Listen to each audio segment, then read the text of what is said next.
मैं चंद्रभान अरविंद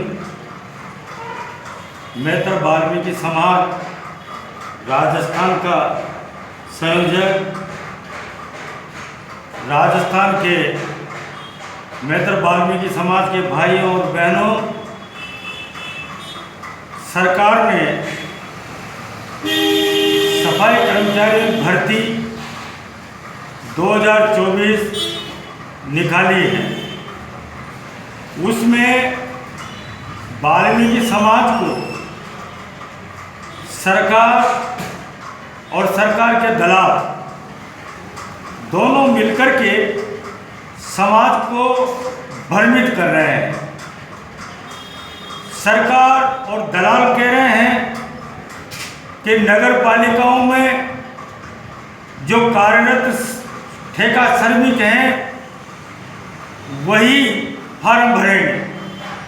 अच्छी बात है, राजस्थान का मेहतर वाल्मीकि समाज चाहता है कि ये भर्ती 100% वाल्मीकि समाज की होना चाहिए।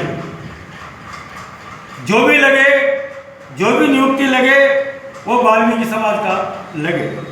लेकिन भाइयों, मैं निवेदन करना चाहता हूँ कि ये जो सरकार ने जो इस सफाई कर्मचारी भर्ती को आरक्षण और वर्गीकरण से कर रही है, इसमें नगर निगम ग्रेटर जयपुर में 3370 पद हैं, जिसमें से अनुसूचित जाति के आरक्षित पद केवल मात्र 540 हैं और 540 में भी 60 जातियां शामिल हैं।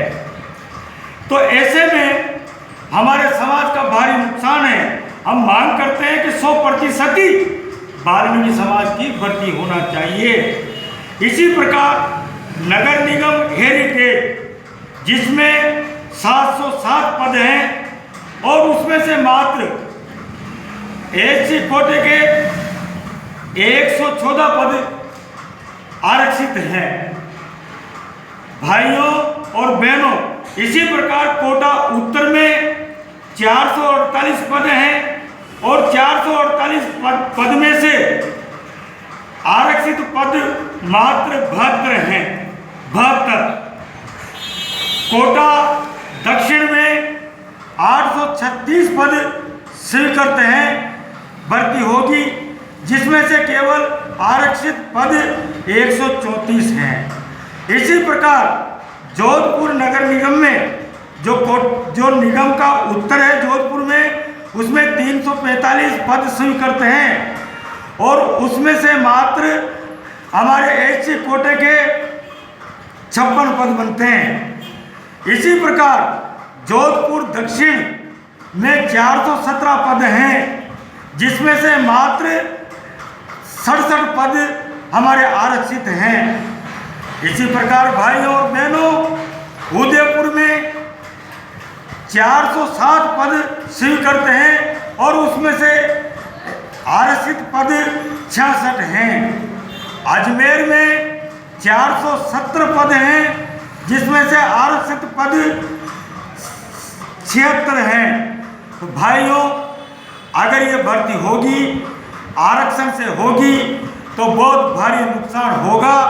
मेहतर वाल्मीकि समाज राजस्थान, पूरे राजस्थान के समाज के भाइयों से और बहनों से निवेदन करना चाहता है, आग्रह करना चाहता है कि भाइयों, ये भर्ती आरक्षण मुक्त हो और 100% वाल्मीकि समाज के भाइयों और बहनों की हो।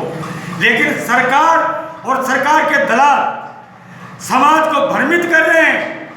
वो कह रहे हैं कि भाई पहले से कार्य कर रहे हैं, उन्हीं लोगों को प्राथमिक, वही लोग फार्म भरेंगे। अरे भाइयों, पद तो छोटे से बहुत कम है, वो भी लगे तो हमें कोई दिक्कत नहीं, लेकिन 100% वाल्मीकि समाज की भर्ती होना चाहिए, ये हमारी मांग है। और अगर 100% वाल्मीकि समाज की भर्ती नहीं हुई और सरकार ने कोई चाल चली और दलालों के माध्यम से षड्यंत्र रचा, तो वाल्मीकि समाज इसे कतई बर्दाश्त नहीं करेगा और राजस्थान का वाल्मीकि समाज निश्चित रूप से उग्र आंदोलन करेगा। और साथ ही मैं अपील करना चाहता हूं राजस्थान के भाइयों और बहनों से कि भाइयों और बहनों, सरकार और जो सरकार के दलाल आपको जो भ्रमित कर रहे हैं, ऐसा कुछ भी नहीं है। हम केवल मात्र वाल्मीकि समाज के लोगों को ही 100% नियुक्तियां दिलाने की मांग पर अडिग हैं। धन्यवाद।